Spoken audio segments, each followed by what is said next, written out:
Bonjour à tous, ravi de vous retrouver pour ce Morning Echo du mercredi 3 novembre 2021. La photo du jour, c'est celle d'Eric Adams.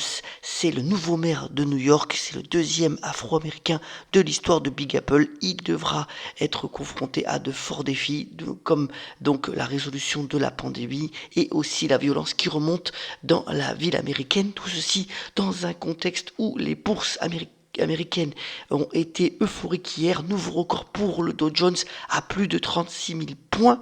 Et en Europe, eh bien, les marchés boursiers ne sont pas en reste puisque, comme on le voit ici, eh bien, le CAC 40 a enfin dépassé son record du 4 septembre 2000. Il a fallu 21 ans pour y arriver et c'est tout. Le marché français est toujours très bien entouré, gagnant plus de 25%. Alors, c'est l'afflux de liquidités, mais aussi les bons résultats des entreprises qui expliquent donc cette force de hausse de la bourse française. Donc voilà, c'est aussi le cas pour les bourses américaines, toujours entraînées par un flux de liquidités et parfois eh bien, des mouvements de folie. Regardez souvent hier qui s'est passé sur l'action Avis Budget, location de voitures, qui a certes publié des résultats un peu meilleurs que prévu, mais surtout eh bien, son intention de les se mettre sur la flotte de voitures électriques et l'action a pris plus de 108%, entraînant le sous-indice des transports américains sur un sommet historique, gagnant plus de 7%.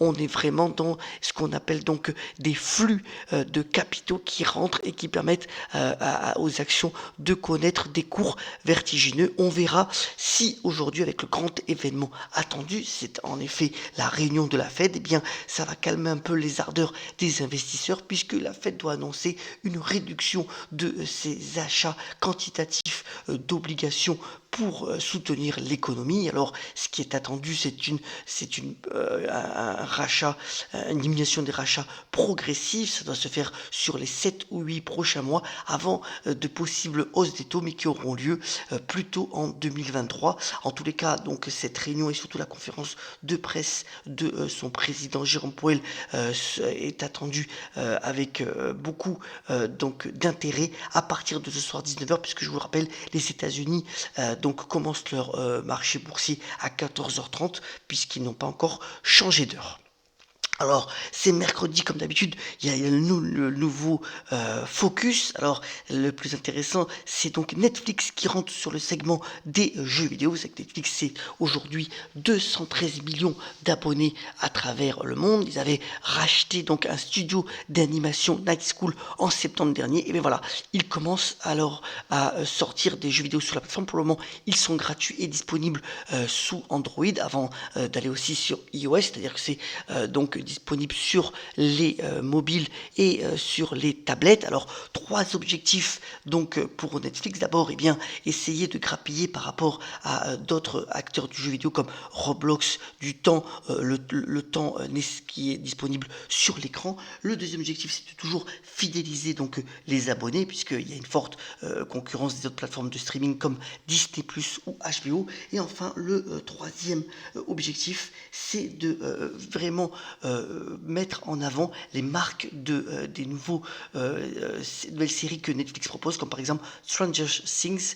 Et c'est vraiment l'idée eh bien, d'en faire et de pourquoi pas aussi proposer des produits dérivés avec donc le lancement de ces jeux. Alors on le sait, la progression du cours de Netflix a été là aussi très importante depuis 5 ans. L'action est valorisée à plus de 300 milliards de dollars. Mais voilà, c'est un nouveau segment de croissance pour la plateforme donc de streaming qui pourrait donc lui permettre eh bien, d'engranger encore de nouveaux abonnés, en tous les cas de fidéliser les présents. Alors, c'est mercredi, comme d'habitude, c'est le jour des sorties au cinéma. J'ai sélectionné pas mal de films qui sont sortis donc cette semaine. La première, eh bien, c'est le 9e film de Jacques Audiard, ça s'appelle Les Olympiades. Alors, c'est essentiellement, ça met en scène de jeunes Parisiens aux différentes origines.